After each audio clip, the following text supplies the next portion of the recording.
Assalamualaikum mikrofondagi izləyicilər, muş vaxtınızlar xeyirli olsun. Uyğur Tədqiqat İnstitutundan mənə salam yollayıram. Mən Adil Əvruğur. Hər həftə institutumuzun müdiri, şundaqla Hacettepe Üniversitesi Fakültesi Tarix Bilimi Oxutucusu, doçent doktor Erkin Ekrem müəllim bilan ötküzüb kelayotgan Xalqara vəziyyət və gün tərtib namlı proqramımızınki yeni bölümü uzunladı oldu. Erkin müəllim, xoş gəldiniz. Hoş bulduk, rahmet. Biz bugünkü programımızda bu Afrikadakı bəzi əhvallar üstüdə söhbət ötküzüşdürüşümüz. Afrikanınki Nijer ölkəsində bir toxunuş yüz verdi. Yəni mövcud prezidentini bir qurallıq qrup yoki öktüçilər ağdırıb taşlagan boldu. Şunun bilan Nijerninki vəziyyəti qalayma qalışıb getdi.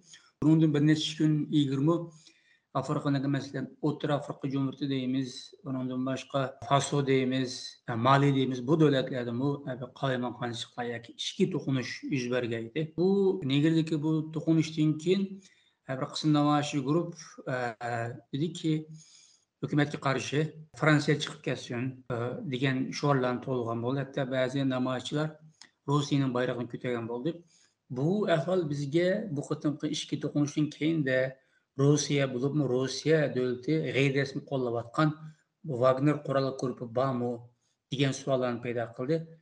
Biz bugungi programmamizda yani Afrikaninki vaziyati, bu Nijerdagi vaziyat qanday o'tirib chiqdi. Bunda Yevropa, yani Fransiya boshliq Yevropa davlatlari bilan Rossiya o'rtasidagi to'qinish Ukrainadan kengayib Afrikagacha kengaygan bo'ldimi?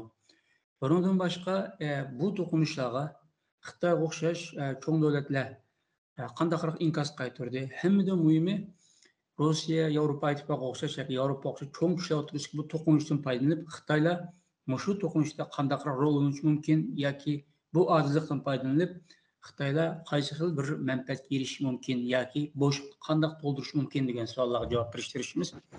Ma'lum oldi bilan Afrika zaten aklımızga bir açarçılık, namratlık, işki dokunuş, ondaki yerel baylıkları degan hukumlar keldi. Afrika dese. Şahsen benim kalamı şu hukumlar keldi. Bu kıtımda hiç biz öyle kütken nesiller peyda oldu yani yüz berdi. Bu yani Niger'da bir dokunuş yüz bergen oldu. Ama bunun kendi Rusya'nınki çıkışı bizim fevkalade bir hayran kalığım oldu. Sizce bu Niger'deki bu tokunuşlarınki sebepleri zadını mı? Bunun keyin qanday qilish mumkin? Bu g'arb kuchi bilan Rossiya o'rtasidagi kurash texmi davomlashamdi uzun muddat yoki to'qinishlar. Sizce qanday bo'ldi? Bu Afrika degan rayon siz degandek hem baylıklara ega hem de yaxshi boshqarilgan. Şunun bilan nurg'un jidallar, harbiy zarbalar degandek nurg'un narsalar ahvollar yaşangan bir yerdi. Bunun yaşanışının nurg'un sebepleri var. Birisi şu öz vaqtida 15. asrdan keyin Fransa, İngiltere'deki devletler bu rayonlardaki mustamlike siyasetini ilip bağının yaratkan bazı neticeler var. Bundan başka şu 1950, 60, 70 yıllarda Sovyetler ve Xitaylar şu rayonda yani Afrika rayonda g'arbliklarga karşı yani o vaqtdagi erkin dünyaya karşı Afrikada bir komünizmni yeyish siyosati batı. Bularninki qo'l silishilami Afrikada nurg'un qalamqonchilik yaratdı. Çünkü Afrikadaki hükümetke karşı çıkan gruplar, partizan gruplarga qurolma setib bergan. Bazı kurallar bikağı berilgan. Bu kuralını ağanlar hükümetiyle can kılı dendi. Çünkü bu hükümetlerin köpü şu Fransa, İngiltere, şu mustamlike hakimiyetlerinin kurup koygan yaki özününki hakimiyetge oxşutup Afrika'da kurgan hakimiyetler. Şununla bu mustamlike hakimiyetler o komünizm ya da sosyalizm ideyasını kabul kılganlama Sovyet'ten Xitay'dan kelgan qurollarla can qilgan hamdi. Yana birisi şu Afrika'nınki özünün içindeki meseleler. Yani biz Afrika'da bunda degan vaqtida xudo Afrika bir bütünde görürüz. Afrika bir bütün emas. Yani xil-xil til, xil-xil din, xil-xil көз қараш болған, қылым-қылық тұрмыш шекілі оқшымайдыған әхвалла ба. Müslüman болғанла ба, Hristiyan болғанla ba, yani o kademi dinge işlengenler ba, Hristiyan'a kirgen bolsuma, Müslümanlık'a kirgen bolsuma, üzününki medeniyeti bilen joguruluşup kalgan bir xil dini düşünce mi ba. Şununla bu Afrika degen vaqtida bazı rayonlar yaxshi başqurulgan bolsa, bazı rayonlar yaxshi başqurulmagan ve kabileçilik naiti güçlük bir yerde. Kan beği bolgan gruplar birlikte bolup avu kan bağı bolganlar bilen uruşudigan, soquşudigan jiq ahvallar var. Ruanda'daki katliam bolsun, Mali Mavu, Sudan'daki katliamlar bolsun, hemisi şu kabilecilik bir yerde rol oynaganını görürüz. Yani kabilecilik bir düşünce den tüpeyli devletinin ki ulus devlet. Yani nation state degen bir devletini kurup çıkamıganlığını ve bununla birlikte asas kanunun bek güçke ilgi bolmaganlığını. Çünkü kabilecilik dedik, şununla esas kanunu mu tanımaydıgan, hükümetin kanunlarını mı tanımaydıgan, onundan başka bu rüşvet, yolsuzluk, şu çiriklikleme pek iğir. Bu mu kabilecilik düşünceden kildi. Normalde buna kabilecilik devlet deydi. Bu bütün bu sebeplerden tüpeyli Afrika şunda yerastı baylıkla mol bosma aşnından faydalanamagan gap bir yerde. Onun için bu halkaranın ki sanayi terakkiyatı ama cık devletleme egişemigen. Şununla bu sanayi keyinde kalgan için işlep çıkarışımı keyinde kaldı. Kalgan devletler hem de bulanın baylığını alımızda anca munca bulağıma misalga değil tenerket salonunu yasap veriş, tömür yolunun bir kısmını yasap veriş ama ham maddenin karşılığı da hem de mektep sepiriş diyendek Birleşken Devletler Teşkilatı medeniyet, kültür, mağarip cetten yardım kılvadıdı. Garip devletler onundan başka pul jığıp bulağa pul bəgən. Ama hükümetke pulunu bəgənken hükümet de bəymən degen şiriklik meseleler var. O pullanıma uyakı buyakı özlerge xəşləb tüketken ahvallar var. Afrika'daki müşündakılık tonulgan bilingen meyli harbi kişi olsun, meyli siyasi cetteki kişi olsun, bulanın ki çetelde garip devletlerinin bankada sağan nurgun pulu var ama halkı ondak emez. Şununla bunda bir ahvalda daim her ihtimalda bir cidel çıkıdı. Hem de ebeymen digendek nurgun devletler Afrika'da kol silivatıdı. Misalga hazırca misalga köp meblağ sağanlar Xitay var. Onundan başka bu kona müstemlike devletler olsa Fransa ve İngiltere var, Brezilya var, Hindistan var, Türkiye var. Bunda rayonlara devletlerin yani çoğun devletlerinin ya da rayon karakterlik çoğun devletlerinin özünün menfaatini de bu rayonga Afrika'ya kol sağan vaxtıda çoğun devletlerinin arasındaki menfaat dokunuşlukla Afrika rayonda ayan bolu dendi. Afrika'da mı bu çoğun devletlerinin ki taraftarlar mı var? Şununla kaysı gruplar mevcut olan hakimiyetin jıktimen dese şu grupun aksı da bunun kollagan devletini kollaydı. Ebeysiz bəgən misalga okşayış. Rusya'nı kollagan tek misalga Niger'nin. Şununla bu Afrika devletleri anekdottan devlet var. Bula birlikte Afrika'nı güçlendiriş için, birlikte şu çet güçlerge karşı çıkış için ittifaklarını kurvadıdı. Şunda jığınları var, platformu var, forum var. Ama ebeki men degen meselelerine tehi halkığını yok tehi. Şununla çet devletler özünün menfaatini depemde uyarga kol silişqa tırışkan Serbia'daki meseleler tehime mürekkepleşip gitpardı. Bu G'arbiy firqa iqtisodiy jamiyat mi yoki grupsi? Shu Niger qatorliq davlatlardagi hükümetini yoki armiyani darhol qurollanma degan bir chaqiriqni qilgan bo'ldi. Ammo Rossiyada qarshi chiqdi. Bu Putin dedi ki qurolli to'qinish agar bu qurollanib ketib qolib qolsa vaziyat texmi murakkablashib to'qinish texmi çoğunluklaşıp ketiş mümkün de. Bu Wagner'ın gipine tulu çıkışık başladı malum. Mesela Ukrayna'da bu Wagner'ninki gipini yamançık anlap ketdi.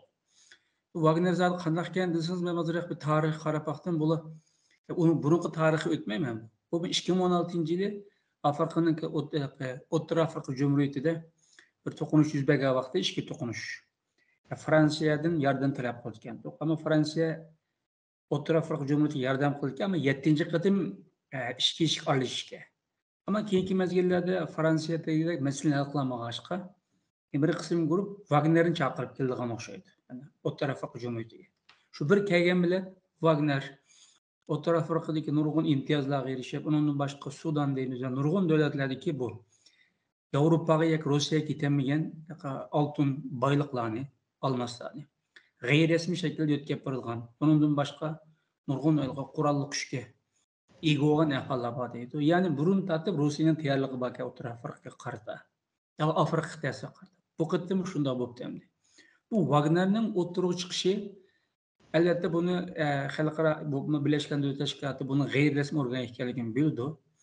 Mushu orqali Wagnerga bundaq embargo qilgan ahvol ko'rilmamdi. Yoki manda tushgan desam, Rossiyaninki Wagner orqali Afrikada nimaga erishmoqchi? Biroz burun deb o'tdingiz, ammo agar erishgan narsasi Yevropa davlatlarininki manfaatiga to'qinishib qolsa, bu Xitoyning manfaatiga to'qinib qolsa, yoki zid kelib qolsa, qandaqroq bir ziddiyat kelib chiqadi?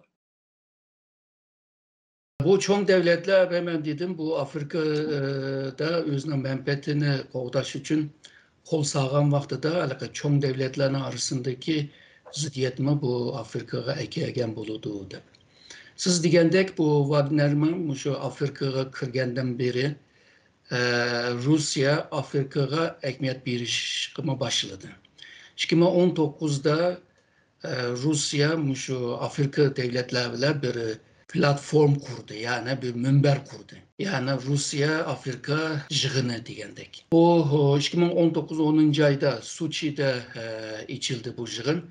43 Afrika devleti, yani 54'nin içinde 43 Afrika devletinin reisleri kıtıldı. Şu vakti de bu Putin şunu diyen, yani bu 5 yılın içinde Afrika ile şu Rusya arasındaki ticari sumunu şu 40 milyar dolarga yükselttiğini. Fakat bu ikinci kıtımlık bu Rusya Afrika jığını, yani şu yılın 7. ayda içildi. Şu 4 yıldan keyin qarsak, o 40 milyar emas, 20 milyarı mı toşmadı değil mi? 20 mi toşmadı? Yani 17 milyar dolarga tushib qolgan ekan. Buningki ko'p sababları bor endi. Rossiyaga ilib borgan embargoyu ondan tüpeyli belki bu ticaretle unutulib bo'lmadi. Ama Xitoy bu 4 yılının içinde endi 280 milyar dolar ticaretini köpeytti. Avrupa Birliği bolsa 250 milyar dolar köpeytken buldu. Amerika 83 milyar dolar köpeytken buldu. Yani Rusya'nın 17 milyar hemmisinin keyinde kılvadıdı. Rusya Afrika'dan cık import kılgan nezle yok. Eksport kılışka tırışıp gelgen bir devlet. Şununla Rusya'nın ki şu ticaret yolu, meblağ siliş yolu, teknoloji biriş, marif güçlendiriş degen sahalarda Afrika'da bir hemkarlık kuruş asanga toxtunmaydigandek turdu. Şununla bu Rusya üçün Wagner'dek maşındak bir gruplar, yani bu xavfsizlik teşkilatlar ya da xavfsizlik şirketler bu yerde kurallık gücü ile Afrika'nın ki bazı devletlerde tesirlik buluşu, tesirini tiklaş, tesir dairesini kengaytiş degende bu yolunu tallaş ile Afrika'da özününki siyasetine mağzuş ve kalan devletlerle Afrika'da küreş kılış, mücadele kılış, takabül turuş için bu Wagner çok rol oynaydı bir yerde. Şununla Wagner Rusya için muyumdu. Bu da ama şu Wagner'nin qanday bir təsir dairəsi bolğanlığını mı köydük ma Niger'ninki içki tokunuşluklarda bunu kögen bulduk hem de. Sudan'daki nurgun yola çıkan altınlarını bu başka devletler götkeşti şu Wagner'ın nuru intayin çoğun değil hem de. Haberlerde okuşumca. Oğlum hazır Rusya bilen, Rusya raylık güç, bu Avrupa yak Amerika, Ukrayna'da yani tirkiş vatıdı. Bunun bilen bu raylık tirkişiş tabi halde bizim kalınlığında bir sualını payda kıldı. Bu kişiler Afrika'da tirkiş vatıdı diyen bir hulasıga kesek men hata olmaydı dep karayım. Bu şundaq dünyadaki çoğun güçlerinin özüre tirkişiden paydalanıp Xitay qanchalik manfaat oldi yoki Xitay qaysi taraf turdi yoki Xitay qanday rol o'ynaydi? Chunki Xitay boshqa cho'ng davlatlar ham taraqqiy qilishga tirishyotidi, ham bir tarafdan bir to'qinish qolishyotidi. Ammo Xitay taraqqiy qilish bilan markazlashyotidi. Unda to'qinish qolishadigan o'zini yiroq tutyotidi. Dal shundaq bir Xitay uchun mencha foydali bir sharoitda Xitay shu cho'ng kuchlarning to'qinishida qandaqroq bir rol o'ynashi mumkin yoki nimani kutishi mumkin yoki nimalarni qila olishi mumkin? Xitay deganingіздek Wagner'dek bir ishni qilmayotidi yoki g'arb davlatlardek inson haqlari demokrasi shartni qo'yib turib munosabat qurishni qilmaydi hamdi. Misoliga siz abaybagam Mali'da shu iç dokunuşluq bo'lgan vaqtida Fransadan boshqa shu Xitoydan nima yardım so'ragan. Xitay Mali'de xeyli yatırımları var, Mali'de xeyli bir tesir var ama Xitay onu qilmadi. Demek ki Xitay şu nimelerge, şunlar ahvallarga dikkat kılıvadı. Xitay belki bana oylaydı. Benim kolumda şu ticari, iktisadi degen kozur var. Bu kart bile yanıla oynayalayım. Hem de bu Afrika'da namım yaxşı bolsun, obrazım yaxşı bolsun. Ve şu maddi cette emas, manevi cette ben Afrika'da bir tesirlik bir güç bulumen deydiğim bir niyet buluşu mümkün. Bu aslında şu 1950'lerde misalga Xitay Xalq Cumhuriyeti kurulgan vaqtida nurgun devlet Xitayni tanımagan. Xitay xalqarada nim qılamaydı, hareket qılamaydı, diplomasi münasebetini qılamaydı ama Afrika degan bir yer baki bir yer deki devletlerle hemkarlık kılış bile dünyada bir tesir gücümüzünü yaratalaydıkemizde Afrika devletlerine yüzününki koldan kelgence yardım kılışka tırıştı. Xitay bu vaxtıda mı kembergal bir devletti. Şununla bu 1956'da Mısır bile diplomasi münasebet kurdu. Onundanki nöbet bile Afrika'nınki nurgun devletler bile misalga davalaş cetten, tömür yol seliş cetten, mektep seliş cetten konularını ağılı tırıştı. Bu Xitay'nın kılmışlığı Sovyet ve Amerika'nın dünyadaki bu uruş cidelinin Afrika'da yaratkan neticesiyle okşmaydı. Şununla Xitay 1971'de şu Birleşken Devletler Teşkilatı'na a'za buluş ve Birleşken Devletler Teşkilatı'nın bu Xavfsizlik Konseyi'ne 5 daimi a'zasıga bir a'zasıga buluş için bütün şu Birleşken Devletler Teşkilatı'nın avazının 1/3 Afrika devletten geldi.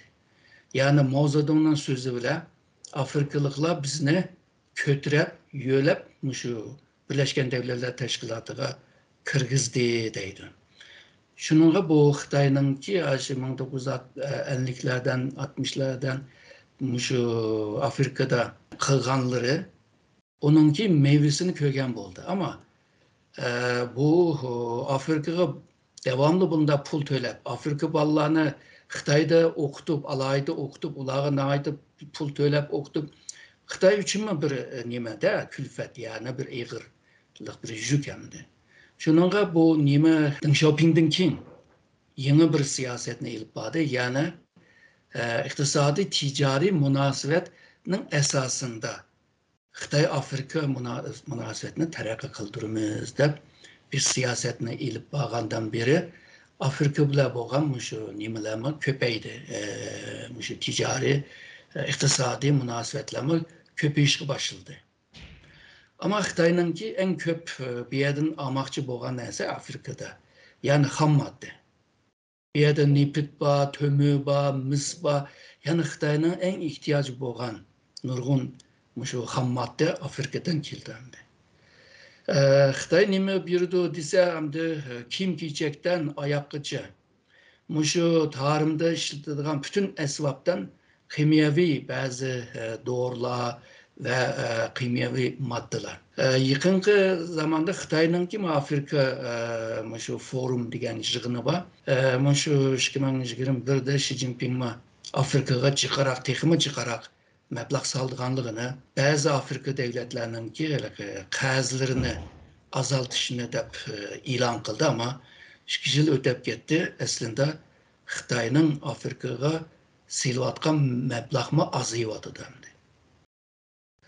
Misalga, şu 2021'ge qaragan chaqda 2022 yılı Xitay'nın şu Sahara Janub tarafdagi Afrika rayonlarga sağan meblag'lar %60 azalgan bo'ldi. Bir başka manbaga qaragan chaqda %44 azalgan bo'ldi. Yani yakınki yıllarda yani 3 yıldan beri Xitay'nınki iqtisadi mı yaxşı emas. Bu iqtisadi yaxşı olmağından keyin Afrikaga saldıgan pullama onchilik jiq emas endi. Shunda bo'lsa-ma Xitay Afrikadan chiqib ketmaydi deb o'ylayman. Çünkü Afrika yalğızla Xitay uchun abaqa degan ham moddani ta'min qiladi emas. O'xshashla bu yerda bir çoğun strateginin ki bir terkibi. Çoğun strateji nimo degende dünyada Amerika ile takabül turuş ve boğsa Amerika'nı yengiliş. Amerika takabül turuş için özünün ki şerik devletlerini, ittifaktaş devletlerini yığış lazım. Bunların arasında en asan yığalaydıgan bir rayon yani Afrika. Oturuq Şark. Onundan kalsa Orta Asya, onundan kalsa onundan Cenubi Şark Asya devletleri. Şununla bu Afrika Xitay üçün şu strateji cette, jeopolitik cette, Amerika takabül turuş cettime mühim bir rayon. Hem de bu rayonda Amerika takabül turuş, Rusya ile kançilik hemkarlık kılalaydı onu bilmeyimiz. Çünkü Wagner'nin kıgan işiyle Xitay'nın kıgan işi pek okşumaydı. Bazen de Wagner'nin ki kazanışı Xitay'nın ziyiniga aylangan ahvalama var. Şununla esasen şu Amerika'ya karşı ama bir yerde ebeymen degende Brezilya, Hindistan var. Bularla mı rekabet kılış için ki bu devletler hemisi bu BRICS degen teşkilatının azaları bula. Yani aslında BRICS'nin ki namında birlikte Afrika'ya meblag sağlan bolsa texmi güçlük boladı ama Xitay yalğız bir şeye meblag silishini talagan gap. Yani demek ki bundan keyin Xitay Afrika'da texmi köperek bir mücadele, küreş kılış için texmi çıkarak güç sarf kıldıgan, enerji sarf kıldıgan, pul sarf kıldıgan işlerini çıkarak kıldıgan dek turdu ama ebebegen misaldımı körüvatımız bazı rayonlara sağlam meblaglar azıyvatıdır. Madem biraz burun ürgütünler dikkatimi tattıp Xitay'daki Afrika'daki menfaati başka boğan başka onun işiltidiği usullarına farklı buladı dediniz. Okşaşla bu Rusya'nın menfaati başka ama o Wagner arkalık bir işlerini nüfuzdan keng etmekçi boğalıqını dep ötken boldunuz.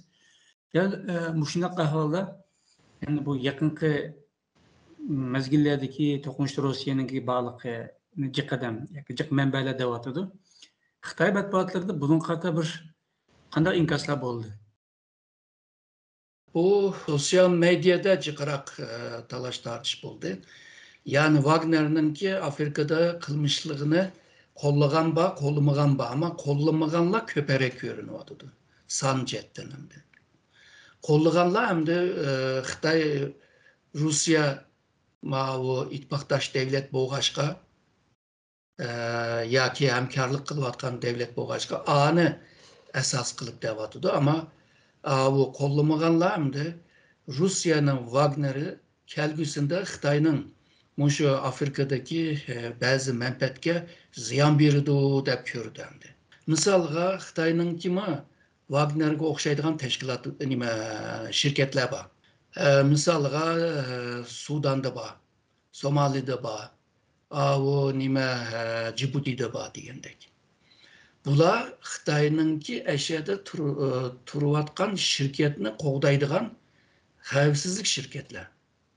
Bular nima deymiz, uniforma, yani harbiy kiyimlik emas bular.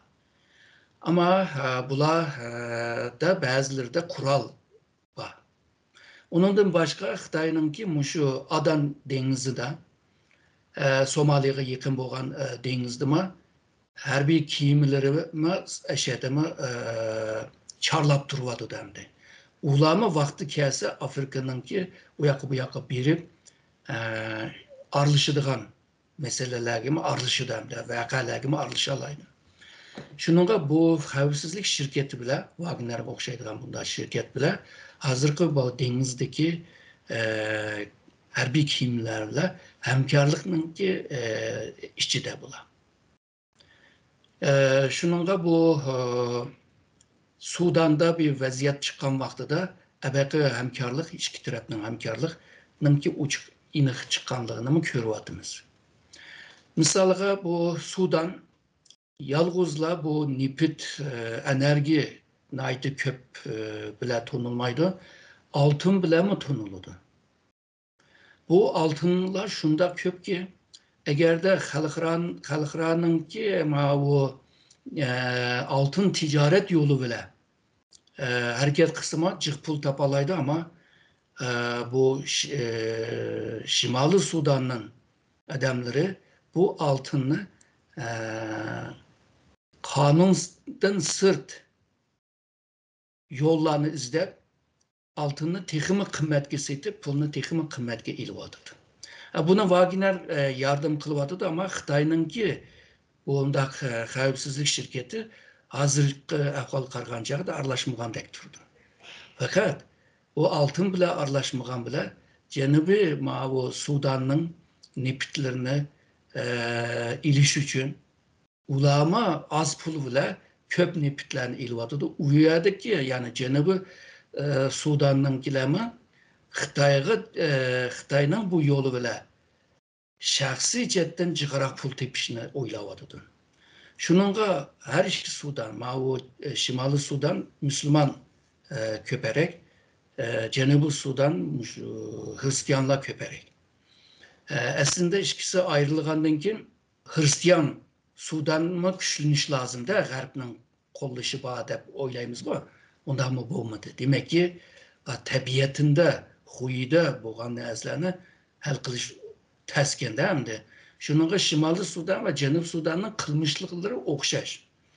O altını Rus'unki Wagner yolu ile pul tepişninki yolunu tapkan bolsa, Cenubi taraftakiler enerjini Xitayga setip yol tepadı da pul tepadı da. Bunda bir ahval yani Xitayning muşta xavfsizlik şirketini köpeytiş, ularning ta'sir doirasini texmi kuchlantirish jetda tirishidi deb o'ylayman. Chunki Wagnerninki o'ttirg'i chiqishi u o'zininki veya Rossiyaning manfaati uchun xizmat qilib, Xitoy bilan bir raqobatga tushib qolgan ahvoldek bo'lib qolganini ko'rib va Xitoy shundaqla Afrikada emas, Otur Şark'ta, Otur Asya'da mı bundan kim şu xavfsizlik şirketini güçlendirdiğin dek turdu. Bunu güçlendirmese, ertügün işte Wagner'e okşaydıgan, Amerika'nın ki Blackwater gibi dek şirketler olsun, Amerika'nın Fransa'nın maşına şirketler var, hele tesirli. Şu şirketlerle mi rekabet kılış için Xitay Afrika'da şu Wagner'dek teşkilatlarını texmi güçlendirdi, sanını texmi köpeytirdi deb o'ylayman.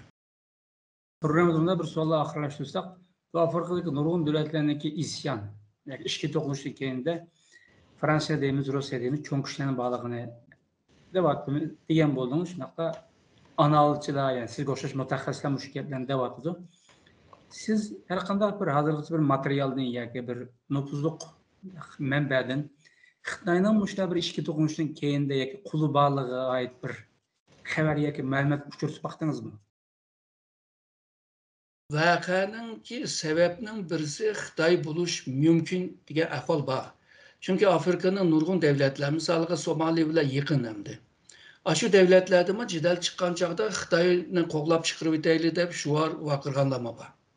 Demek ki o işlerge aralashqashqa yoki Xitoy bu yerda sömürgecilik, ya'ni mustamlikachilik qilayotqashqa. Chunki xalqarada hozir Xitoyning Afrikaning siyosetini yangi mustamlikachilik deb tanıydıca, işte belgilaydi. Şununla bu Xitoyning bu rayonlarda ilib bağlan ticari, iqtisodiy faaliyetler Afrikaning kambag'al qatlamning ziyiniga bo'layotgan ahvollar bor.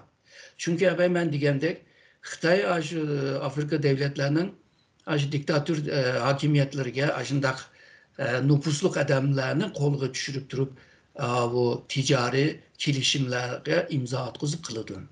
Şununla bu kambag'al ve bunundan payda alamaganlar Xitoyni bulaydigan, Xitoyni o'ltirdigan, Xitoyni chiqib kelsin deydigan ovozlama Afrikaningki xil devletlarda paydo bo'lyapti. Şununla Wagner'dek bunda ko'rinmagan bo'lsa ama biraz Xitoyga qarshi chiqqan ahvollama bor. Misaliga burun hamda bu Afrikada ta'sir kuchi bo'lgan Fransa. Hozir Fransa bag'an siri bu Afrikada kuchini tatqiz qo'yyapti. Bu yolg'izlar boshqa devletler, qo'l sog'an devletler kuchli bo'lg'ashqalar emas. Bu rayondaki, Afrika rayondaki halk mı Fransa'nı istemaydigan ahvolma bo'lib qoldi. O aşınınga o'xshash hamda o mustamlika hakimiyet deb xohlamagan bo'lsa, Xitoyni yangi bir mustamlika hakimiyet deb xohlamaydigan ahvollarma paydo bo'lyapti. Aziz ko'rmanlar, biz bugungi programmamizda Mali, Niger, O'rta Afrika Cumhuriyatidagi Afrika davlatlarida yuz bergan to'qinishlarni ko'radigan holda Rossiya, Xitoy, Amerika, Fransiya o'xshash cho'ng tushgandan keyin bu rayondagi, bu qit'adagi nüfuzini, o'zaro manfaat to'qinishini analiz qilishtirishdik. Balki ma'lum ko'p rahmat. Men rahmat etaman.